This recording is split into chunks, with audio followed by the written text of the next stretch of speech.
The conference room smells like burnt coffee and overheated wiring, the sharp scent of printer ink still hanging in the air from the morning reports. Rain slams against the tall glass walls of Caldwell Biotech's headquarters in Briar Glen, streaking the skyline in gray. Inside, executives sit stiff-backed in leather chairs. No one speaks above a whisper. 2 security guards stand near the door, arms folded. Ethan Rowe doesn't belong in this room. His work boots leave damp marks on polished marble. His flannel shirt is still wet from the storm outside. In one hand, he grips a creased envelope. In the other, he holds his daughter's small purple backpack. Across the table, CEO Victoria Hale studies him with controlled disbelief. "You're accusing my late wife of something," she says quietly, her voice calm but edged in steel. "That's impossible." 6-year-old Maddie presses closer to her father's side. "Daddy," she whispers. Ethan steadies himself. He meets Victoria's eyes. "I'm not accusing her," he says, steady and clear. "I'm honoring her." The room goes silent. Then he says the name, and Victoria Hale stops breathing. Subscribe to Just Dad Things for more powerful single dad stories, and tell me in the comments where you're watching from. 48 hours earlier, Ethan Rowe's alarm went off at 5:30 in the morning, though he had already been awake. The house was quiet except for the hum of the refrigerator and the soft ticking of the hallway clock. Briar Glen always felt still before sunrise, the paper mill silent, the single traffic light blinking yellow at the empty intersection downtown. This was the only hour of the day that belonged to him. He lay there for a moment, staring at the ceiling, listening to the soft breathing from the next room. Madison. That sound was his anchor. By 6:15, he was in the kitchen flipping pancakes that were slightly too dark on one side.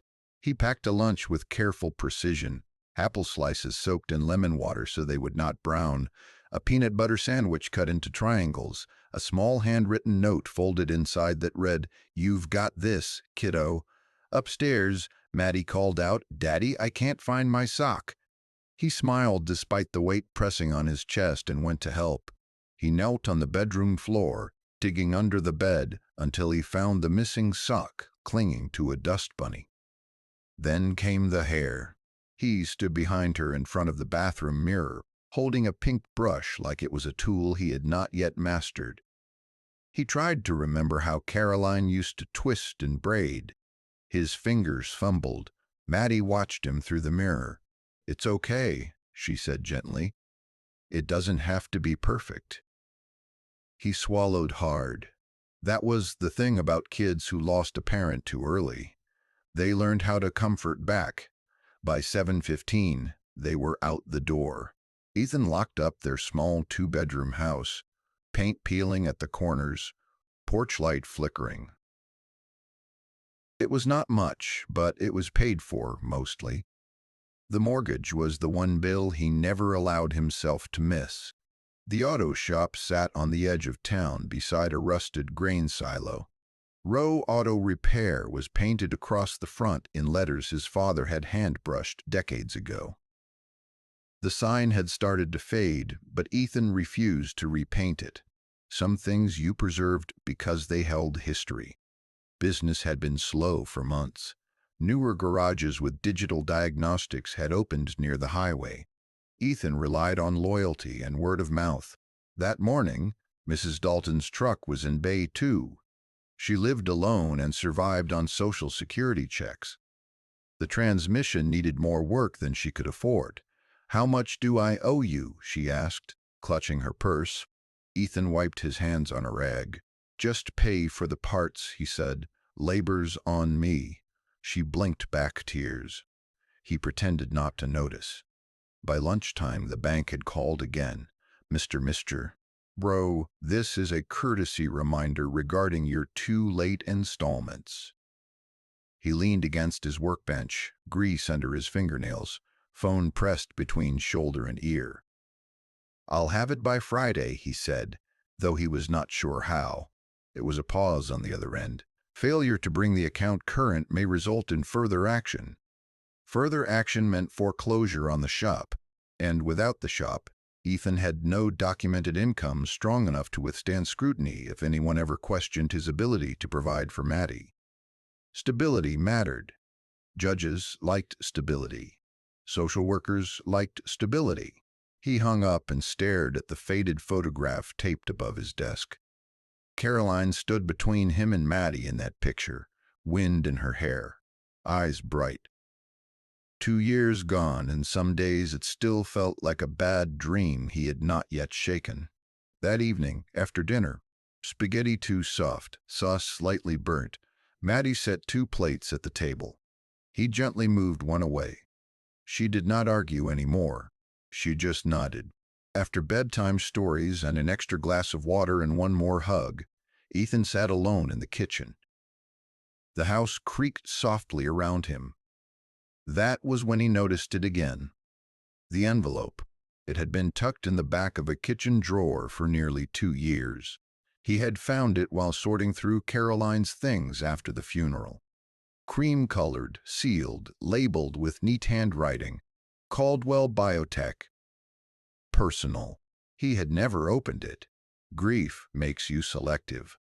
Some doors stay closed because you cannot survive what is behind them. But that night, the bank's warning echoed in his mind. The shop. The bills. Maddie's school supplies.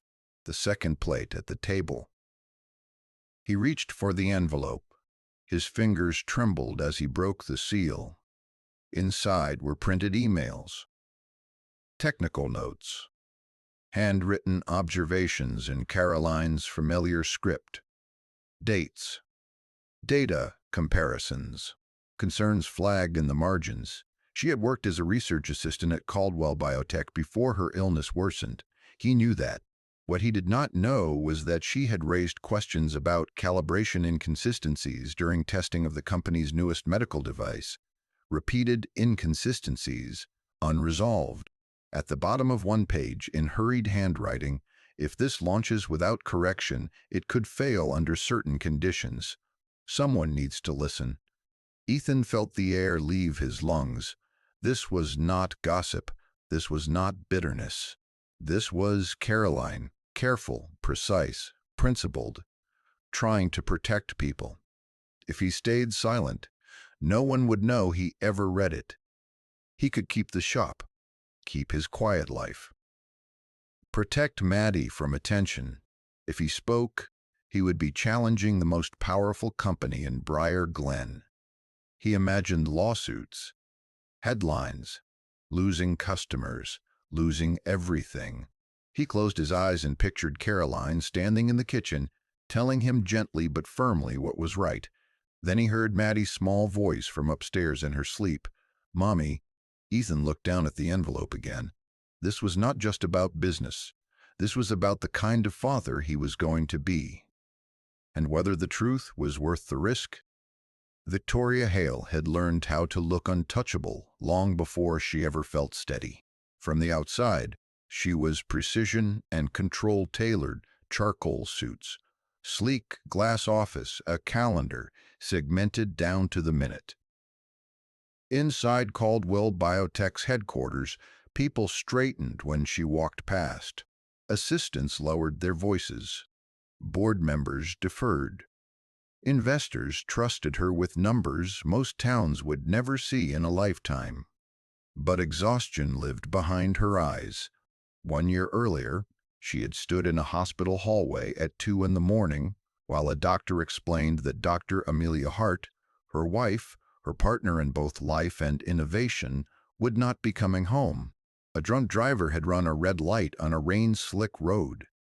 There had been no final conversation, just paperwork. Since then, Victoria had buried herself in work with a focus that bordered on survival.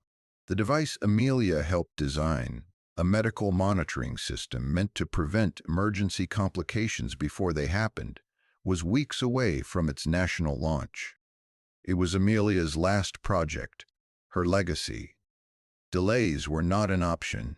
Not with investors pressing for returns. Not with the board watching quarterly projections like hawks. Not with the town of Briar Glen depending on Caldwell Biotech for employment, for donations to the school, for stability. To them, Victoria Hale was not a widow. She was an institution. On the morning Ethan Rowe requested a meeting, Victoria was reviewing final launch metrics when her assistant stepped in quietly. "There's a man downstairs asking to see you," the assistant said. "He says it's about Dr. Amelia Hart." Victoria did not look up at first. "Schedule him through legal. He's not a client or an employee. He runs the auto shop near the grain silo." Now she looked up. "What does he want?" "He said he has unfinished business connected to Dr. Hart." Victoria's jaw tightened almost imperceptibly. Unfinished business. That phrase usually meant one of three things: grief that had turned into obsession, a financial claim dressed up as emotional closure, or someone looking for leverage. She had seen it before. After Amelia's death, there had been letters, requests, people who claimed connections that stretched the truth thin. "Power attracts projection. Have security escort him out," she said evenly. A few minutes later, another message came through her phone. "Security requests guidance. He has a child with him." Victoria closed her eyes briefly. That complicated things. She stood and walked to the glass wall overlooking the lobby below. From her vantage point, she could see the scene clearly. A tall man in a worn flannel shirt stood near reception, damp from the rain. His posture was stiff, not aggressive, more braced than confrontational. Beside him stood a little girl holding a stuffed rabbit by one ear. The child's sneakers were soaked. She leaned slightly into her father's leg, watching the room with wide eyes. Victoria felt something tighten in her chest. It would have been easier if he had come alone. She turned to her assistant. "Bring him up." Moments later, the conference room door opened. Ethan stepped in first, hat in hand, boots leaving faint traces of water on polished marble. Maddie followed, clutching her rabbit-like armor. Board members who happened to be reviewing documents at the far end of the room glanced up, irritation flickering across their faces. Victoria remained seated at the head of the table. She did not offer her hand. "Yes," she said. Ethan cleared his throat. His voice was steady, though she noticed the tension in his shoulders. "My name is Ethan Rowe," he said. "My wife used to work here, Caroline Rowe. She was a research assistant under Dr. Amelia Hart." Victoria's expression did not change. "I'm aware of the name," she replied. "What is this about?" He hesitated just long enough to confirm her suspicion. This was going to be personal. "I have information connected to Dr. Hart's last project," he said. "Something she may not have known." There it was. A subtle accusation wrapped in careful phrasing. Victoria's mind moved quickly. If this man was suggesting misconduct, negligence, or oversight tied to Amelia's work, especially weeks before launch, the implications were enormous. Investors would panic. The board would fracture. The media would feast. She studied him more closely. Grease still lingered under his fingernails despite having washed his hands. His boots were scuffed, his jacket frayed at the cuffs. He looked like someone who fixed things for a living, not someone who understood the machinery of corporate warfare. And yet he had walked into it anyway. "You're implying my late wife missed something?" Victoria asked, her tone even but colder now. Ethan shook his head slowly. "No, I'm saying she didn't." A flicker of confusion crossed Victoria's face before she masked it. Security shifted slightly near the door, awaiting instruction. The power imbalance in the room was undeniable. Victoria Hale signed paychecks for nearly half of Briar Glen. Ethan Rowe repaired engines on the edge of town. She held influence, attorneys, capital. He held a creased envelope, Still, he did not look like a man seeking a payout. He looked like a man carrying something heavy. Maddie tugged gently on his sleeve and whispered something too soft for anyone else to hear. Ethan nodded and squeezed her hand. Victoria noticed the gesture. This was not a spectacle. This was a father standing in a room that could swallow him whole, and for reasons she could not yet explain, she told security to remain by the door. "Speak," she said quietly. The room fell silent, and for the first time since Amelia's death, Victoria Hale felt the faintest crack in the armor she had so carefully built. Ethan did not open the envelope right away. He set it gently on the polished table instead, like it deserved respect. "My wife worked late during final testing," he began, his voice steady. "Sometimes she wouldn't get home until after Maddie was asleep. She said the launch schedule was tight, tighter than it should have been." Victoria's expression remained composed, but her fingers tightened slightly around the edge of her tablet. Ethan continued. "She started noticing inconsistencies in the data logs. Small ones at first, readings that didn't match under certain stress conditions. She thought it was a calibration error, or maybe a reporting glitch." He finally opened the envelope. Inside were printed emails, carefully highlighted, dates written out clearly, timestamps circled in blue ink, notes in Caroline's neat handwriting lined the margins. "She forwarded some of this to her personal account," Ethan explained. "Not to leak it, just to protect it, in case it got overlooked." Victoria leaned forward despite herself. He slid the first page across the table. Caroline's email to a testing supervisor was direct but professional.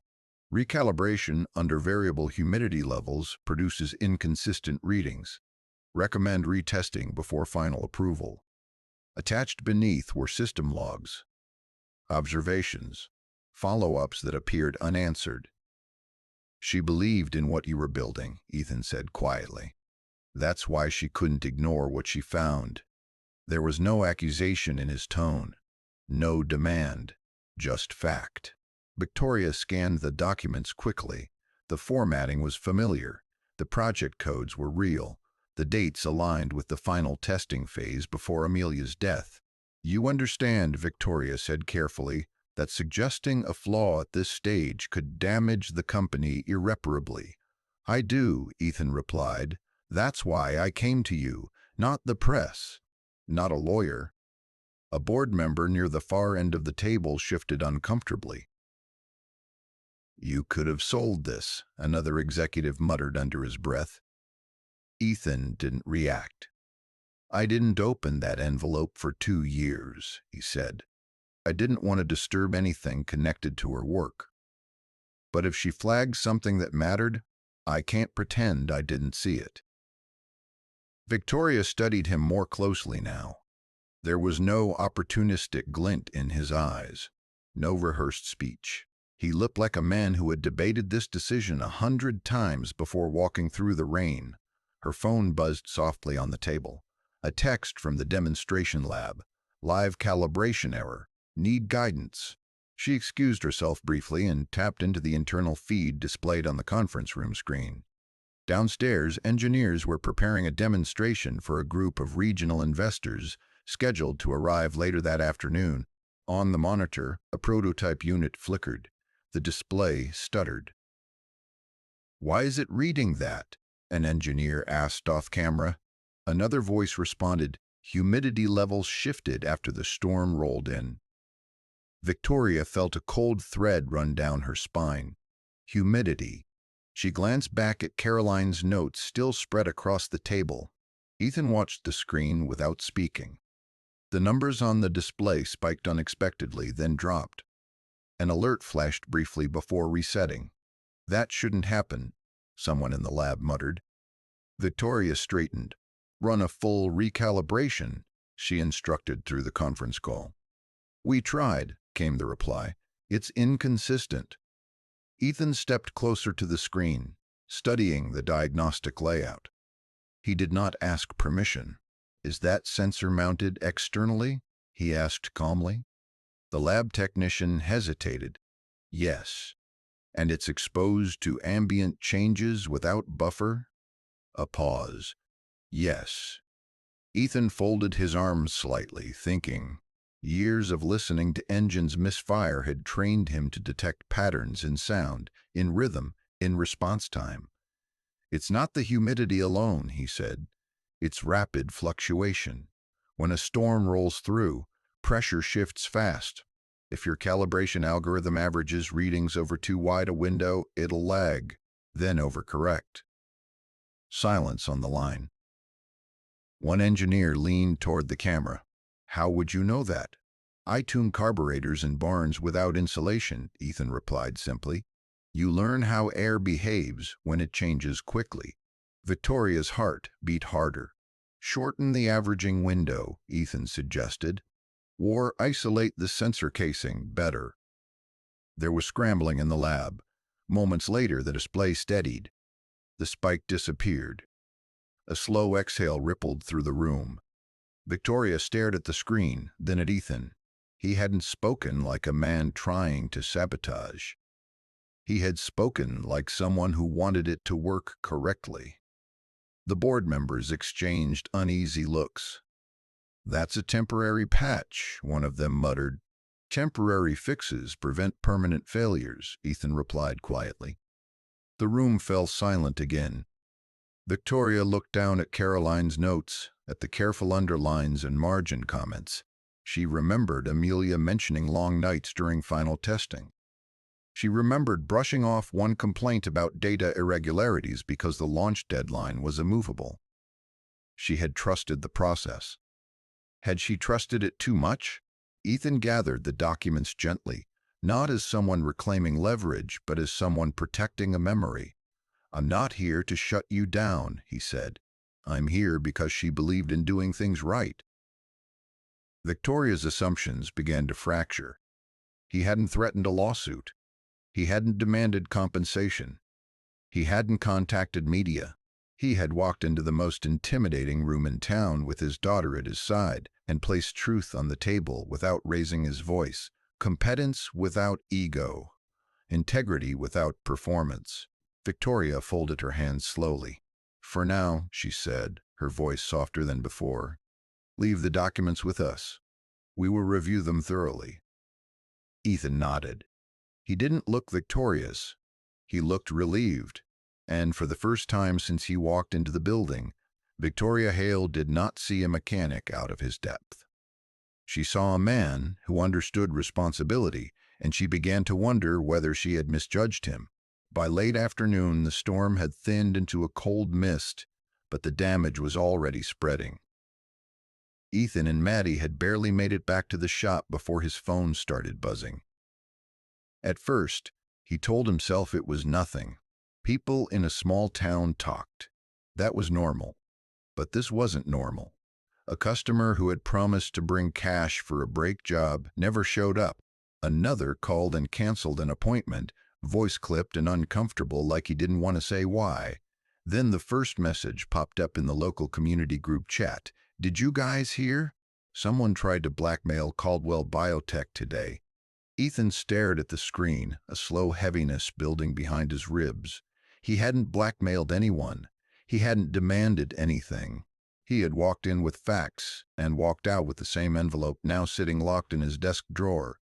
By 5 o'clock, the story had a name attached to it. His. It started inside Caldwell Biotech, exactly where Victoria Hale had tried to keep it contained. Martin Kessler, the company's chief operating officer, sat in a closed-door meeting with 2 board members and a legal advisor. He held a printed copy of Caroline's forwarded emails like they were a weapon. This is dangerous, Martin said, tapping the papers sharply. Weeks before launch, a mechanic walks in here with internal logs. You see the risk. One board member frowned. Victoria asked for a review. A review, Martin repeated, almost scoffing, or a delay, or a public panic. Investors do not tolerate doubt. If word gets out that our flagship device has inconsistencies, we don't just lose confidence. We lose valuation, we lose trust, we lose the entire momentum we built. The legal advisor shifted. How did he even get those documents? Martin didn't answer directly. He didn't need to. The implication was enough to create a shadow. It's sabotage, Martin said firmly. A small-town guy looking for leverage. He'll threaten to go public unless we pay him off. And if we don't control it now, he controls it later. The board members exchanged uneasy glances. When fear enters a room, it spreads faster than truth. Martine stood. I'm going to handle this before it becomes a problem. Within an hour, security was instructed that Ethan Rowe was no longer welcome on company property. A memo went out internally suggesting an external party had attempted to interfere with launch operations. By the next morning, the rumor had slipped beyond the building's glass walls and into the town like smoke under a door. Ethan found out the hard way. He walked Maddie into Briar Glen Elementary with her backpack swinging at her side. The hallway smelled like crayons and lemon cleaner. Kids ran past, laughing. Teachers waved. But the smiles didn't reach everyone's eyes that day. A mother near the cubbies pulled her child closer as Ethan passed, like he might be contagious. Another parent whispered something into his phone, eyes locked on Ethan's shop logo jacket. Ethan didn't confront anyone. He just kept walking, head down, the way you do when you can feel judgment pressing in from every direction. Maddie noticed. Why are people looking at us? She asked softly as he knelt to zip her coat. He forced a gentle smile. They're not, kiddo.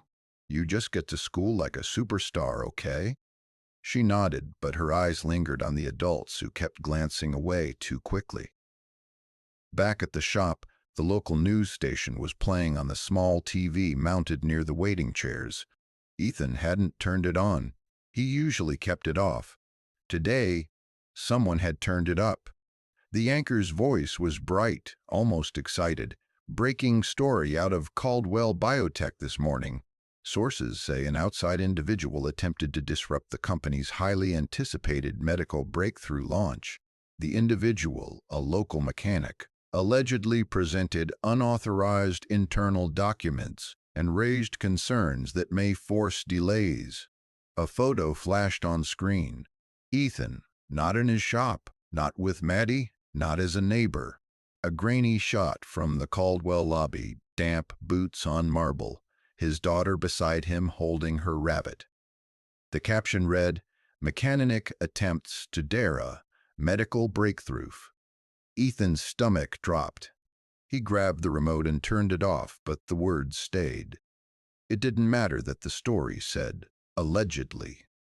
In a small town, allegedly was just a polite way to say, we already decided. The phone rang again. This time it was the bank. Mr. Rowe, we need to revisit your pending credit extension, the loan officer said, voice stiff.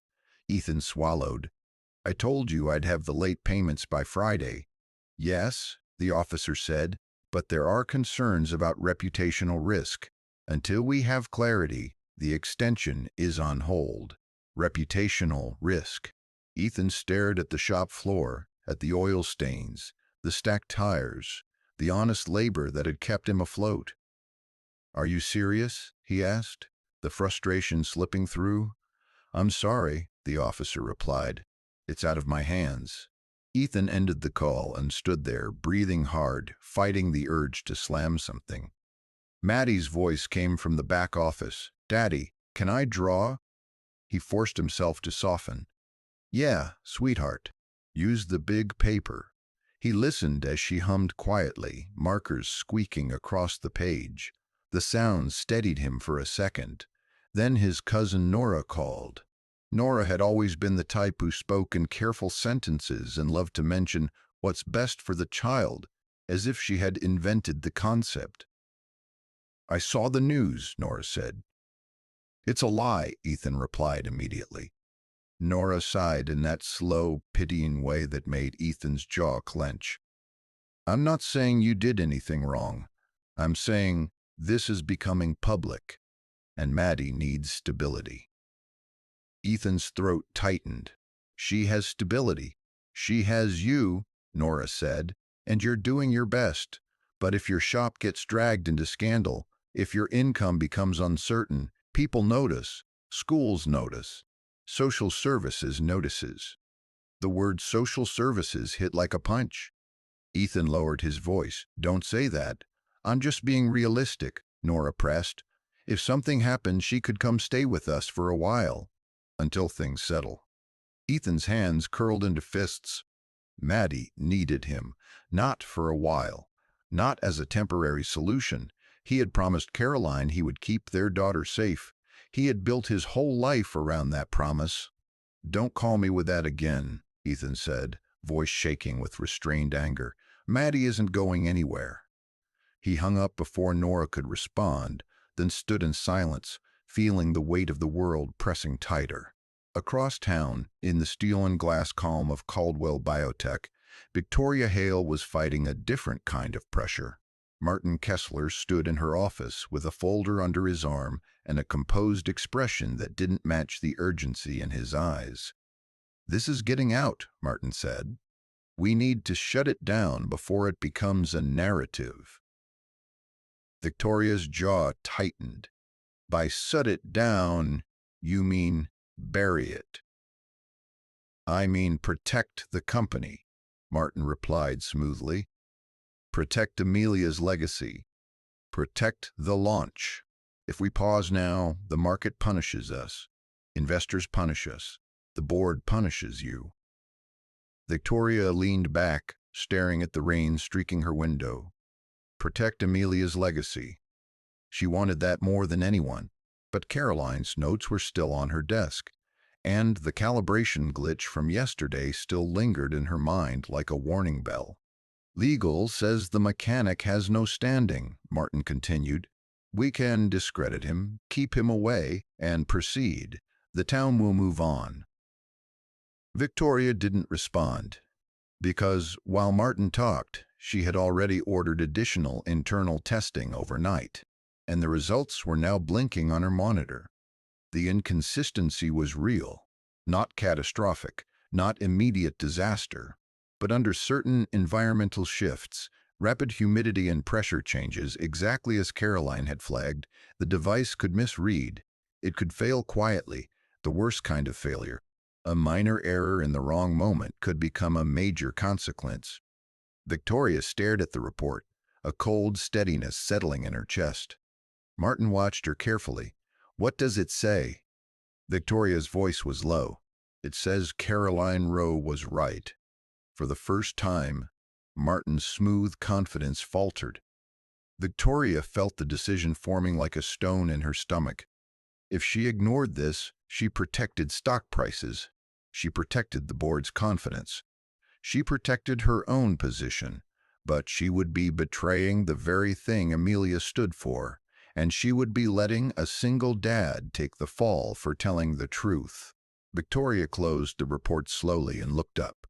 Outside her office, the company moved like a machine. Inside, everything came down to one choice: profit or truth.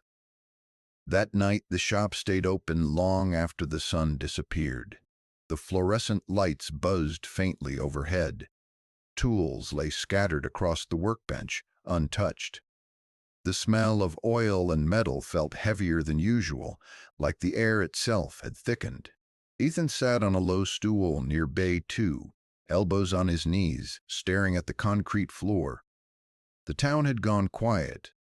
The paper mill hum was distant. The single traffic light downtown blinked red, then yellow, then red again to an empty road. His phone rested on the workbench beside him. Screen dark. Calls unanswered.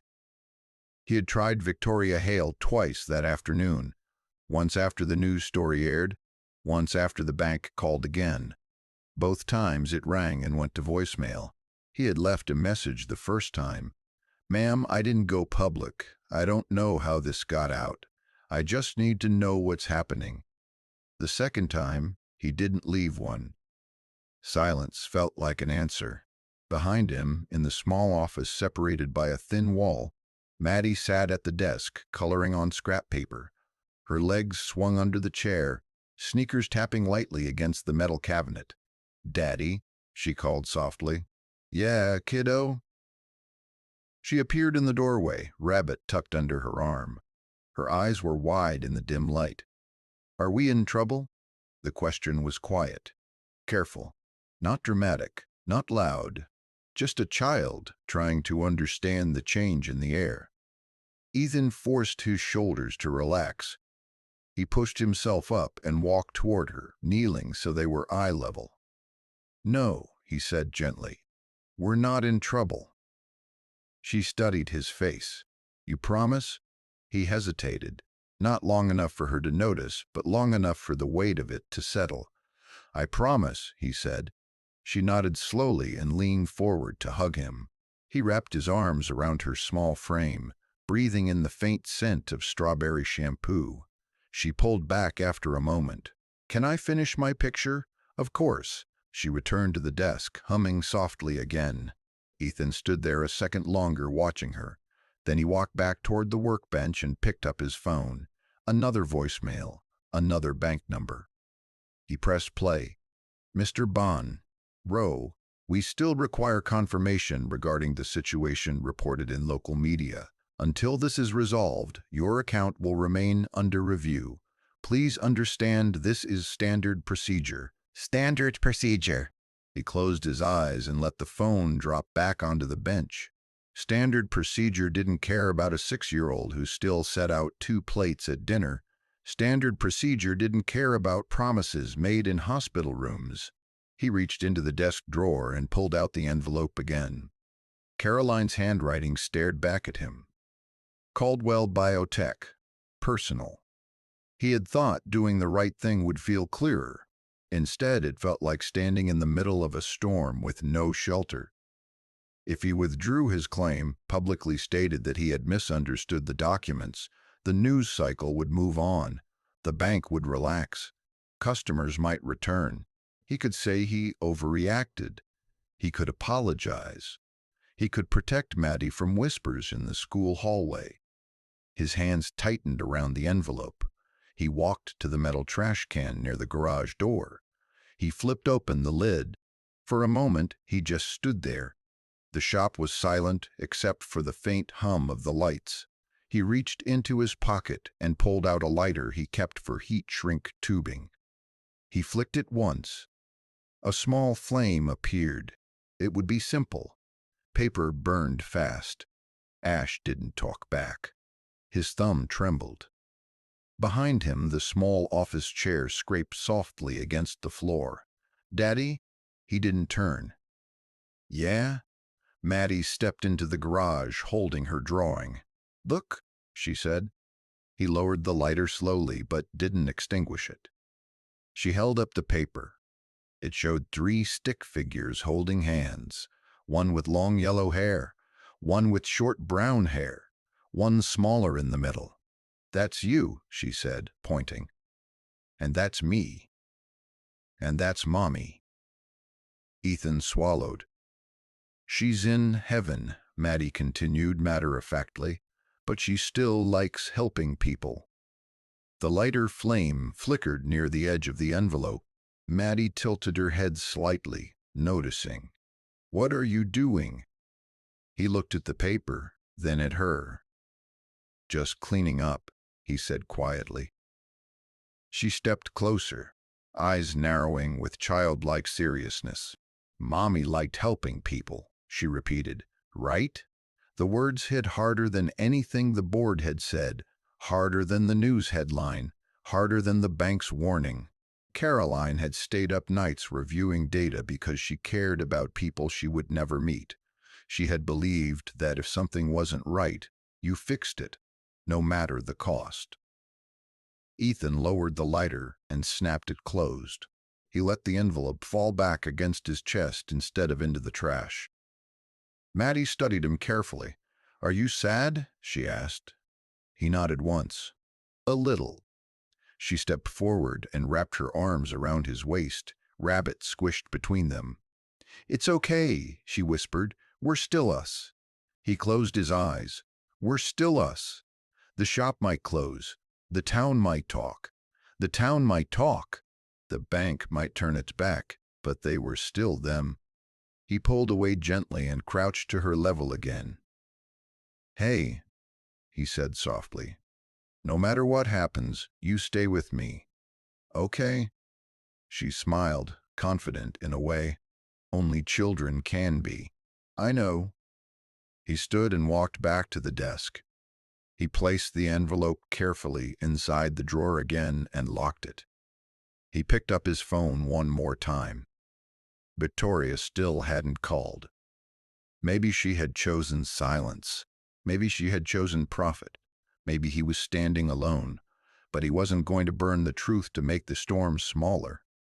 He turned off the shop lights one by one. The darkness settled around them. Outside, the town of Briar Glen slept. Inside, Ethan Rowe realized something important. Even at his lowest point, even when the world felt like it was collapsing, the only thing he truly couldn't afford to lose was the example he set for his daughter. And that was something no boardroom could take away. The email went out at 6 in the morning. Emergency board session. Mandatory attendance. Press invited. By 8:30, Caldwell Biotech's main auditorium was filled with reporters, investors, board members, and half the town pretending they had business nearby. Ethan almost didn't go. He stood in the kitchen, holding the notification on his phone while Maddie ate cereal at the table, legs swinging, unaware of the storm gathering again. "You have to come," the message from Victoria's assistant had said. "Please, please." It was the first word from that building that hadn't sounded like a threat. Ethan dressed in his cleanest flannel and a jacket without grease stains. Maddie insisted on wearing the yellow dress her mother used to call her sunshine uniform. They walked into the Caldwell Auditorium together. This time security didn't block the door. Cameras turned. Whispers started. "That's him. The mechanic. Why would they invite him?" Ethan felt Maddie's fingers curl into his. He squeezed back. At the front of the room, the board sat in a long row behind polished desks. Martin Kessler sat rigid, jaw tight, eyes fixed straight ahead. Victoria Hale stood off to the side, reviewing a thin stack of papers. She looked tired. Not weak, just human. When she stepped to the podium, the room quieted instantly. The Caldwell logo glowed behind her. "This morning," she began, voice clear but lower than usual, "Caldwell Biotech is announcing a delay in the national launch of our Horizon monitoring device." A ripple of shock passed through the room. Investors leaned forward. Reporters lifted microphones. Victoria didn't pause. Recent internal review has confirmed a calibration inconsistency under specific environmental conditions. While the risk is limited, it does not meet our standard. Gasps. Martin shifted in his chair. A reporter called out, "Was this discovered internally or by an outside source?" Victoria held the room with a steady gaze. A former research assistant, Caroline Rowe, identified the inconsistency during final testing, she said. Her concerns were documented but not fully escalated before her passing. Silence. Caroline's name echoed differently in that room, not as a mechanic's wife, not as a rumor, but as a professional. Ethan felt his chest tighten. Victoria's voice continued unwavering. "We failed to act quickly enough." The words landed like a stone in still water. Board members exchanged stunned glances. Investors whispered. The cameras caught every reaction. Victoria's eyes moved toward the back of the auditorium, toward Ethan. Days earlier, in a conference room that smelled like burnt coffee and rain, she had whispered, "That's impossible." Now she held his gaze openly. "It was not impossible," she said, her voice carrying across the room. It was overlooked. The difference was everything. She stepped away from the podium slightly and motioned toward the audience. "Mr. Ethan Rowe is here today," she said. "He brought Caroline's documentation directly to me. He did not sell it. He did not exploit it. He did not go to the press. He came to ensure we did the right thing." Every head in the room turned. Cameras pivoted. The mechanic in worn boots was no longer a villain in a headline. He was standing straight, his daughter beside him. Victoria continued. Attempting to discredit Mr. Rowe and suppress this information was wrong. Her gaze shifted toward the board table, specifically toward Martin Kessler. A collective intake of breath filled the auditorium. Internal communications confirmed that certain executives prioritized launch timing over full review, Victoria said evenly. That is not acceptable. Martin stood abruptly. This is inappropriate. No, Victoria cut in, firm but composed. What was inappropriate was attempting to silence a legitimate safety concern. The board chair leaned toward his microphone, voice tight. Mr. Kessler, we will address this in executive session. Martin's face flushed. The room had already decided. The narrative had shifted. Victoria turned back to the podium. Caldwell Biotech exists to improve lives, she said. If we ignore warning signs, even small ones, we betray that mission. She paused. Then she stepped down from the podium and walked toward the back of the room. The movement surprised everyone. She stopped in front of Ethan. Up close, the room disappeared. There were no cameras, no investors, just two people who had both lost someone they loved. I owe you an apology, Victoria said, loud enough for the microphones to capture, but personal enough to feel private. I doubted your intent. I was wrong. Ethan shook his head slightly. You were protecting your company, and you were protecting the truth, she replied. Her eyes dropped to Maddie. And you, she said softly, have a very brave father. Maddie blinked up at her, clutching her rabbit. Mommy said Daddy fixes things, she said simply. A few reporters lowered their cameras. Victoria extended her hand. Ethan hesitated only a second before shaking it. The gesture was firm. Equal, not charity. Respect. Behind them, the board chair announced that Martin Kessler would be placed on administrative leave pending further review. The room erupted in overlapping voices, reporters shouting questions, investors scrambling to make calls, board members speaking urgently into earpieces. But for Ethan, the noise faded. The weight that had pressed on his chest for days began to lift, not because he had won, but because the truth had stood up in public. No more whispers, no more grainy headlines. Victoria returned to the podium for one final statement. We will correct the device. We will retest. And when we launch, it will be because it is ready, not because it is convenient. She looked once more toward Ethan. Integrity is not optional. It is the foundation. The applause started slowly. Then it grew. Not explosive, not theatrical, but steady, earned. Ethan felt Maddie's small hand slip into his again. Daddy, she whispered, smiling up at him, we're not in trouble. He swallowed the tightness in his throat. No, kiddo, he said quietly. We're not. The storm did not end overnight, but it stopped tearing things apart. Within a week, Caldwell Biotech publicly confirmed a full recalibration and additional environmental stress testing for the Horizon device. Engineers worked longer hours, not under pressure to rush, but under instruction to verify. Victoria insisted on third-party validation before announcing a revised launch timeline. The headline shifted from scandal to accountability, from mechanic disrupts company to company corrects course. In Briar Glen, that change mattered.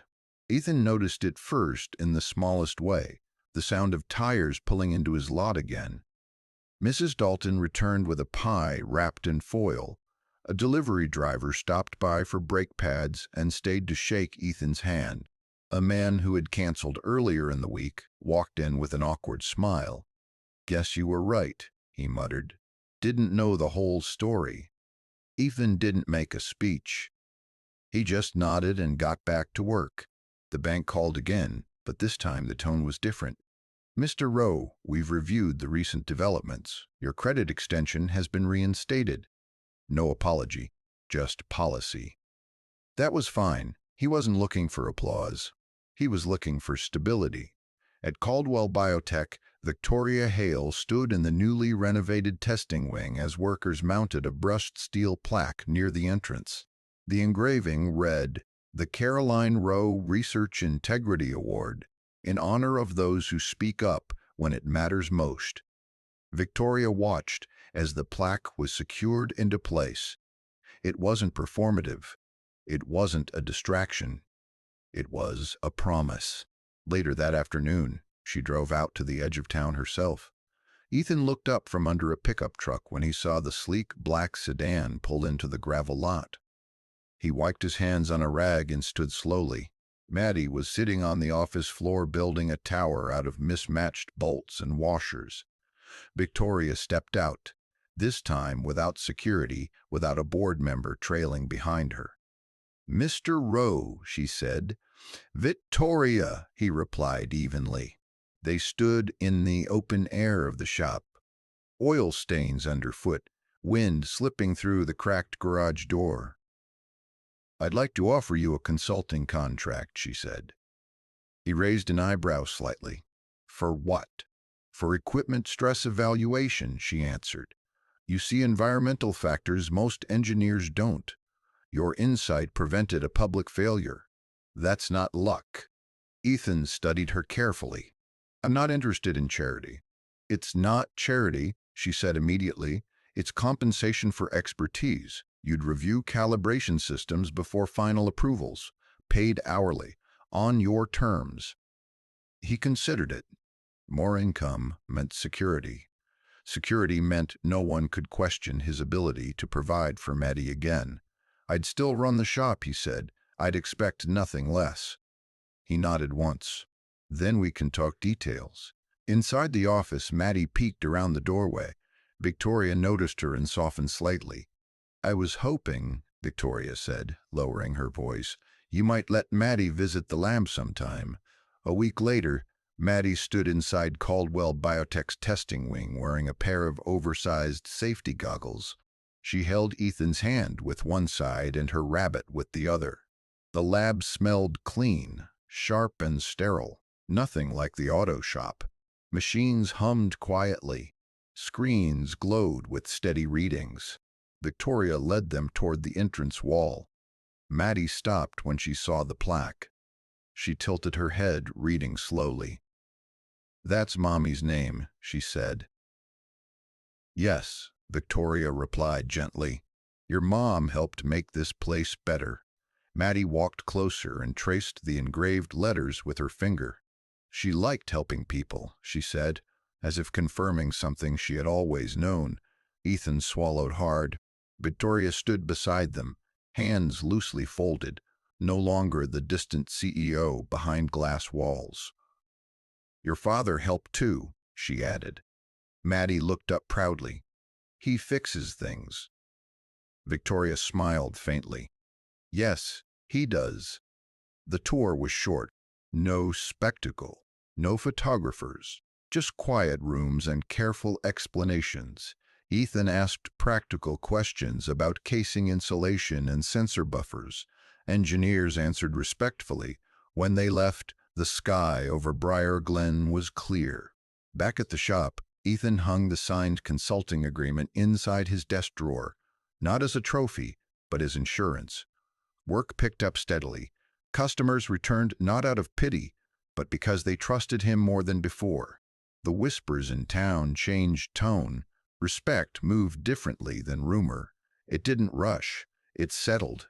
That evening, as Ethan closed the shop doors, he felt something he hadn't allowed himself in a long time: relief. Not because life was perfect, not because grief had disappeared, but because the foundation under his daughter's feet felt solid again. And that was everything. That night, the kitchen felt warmer than usual. Snow drifted softly past the window, settling on the porch railing in a quiet white layer. The single street light at the corner of Briar Glen blinked steadily, casting a soft glow across the yard. Maddie sat at the table with her homework spread out in front of her, tongue peeking out slightly as she concentrated on spelling words. A mug of hot chocolate sat beside her, marshmallows melting into the surface. Across the room, Ethan knelt by the cabinet under the sink, tightening a loose hinge with a screwdriver. The small squeak it had made for weeks finally disappeared. It was a simple repair, but it felt symbolic. He stood, wiped his hands on a towel, and leaned against the counter, watching his daughter. A few weeks ago, the same kitchen had felt heavy, like the walls were closing in. Headlines, phone calls, doubt, fear, speaking the truth that almost cost him everything: the shop, his reputation, his peace. But it had also given them something he hadn't expected: respect, stability, and proof, to Maddie and to himself, that doing the right thing mattered more than staying comfortable. "Daddy?" Maddie asked without looking up. "Yeah, sunshine." She paused, pencil hovering over her paper. "Do you think Mommy would be proud?" The question settled gently in the air. Ethan walked over and pulled out the chair beside her. He sat down slowly, resting his arm along the back of her seat. "Yes," he said, his voice steady. "I know she would." Maddie nodded once, satisfied, and returned to her homework. Outside, snow continued to fall. Inside, the house felt steady, not flashy, not dramatic, just safe. And sometimes, safe is the biggest victory of all. If this story touched you, subscribe to Just Dad Things for more single dad stories, and tell us in the comments where you're watching from.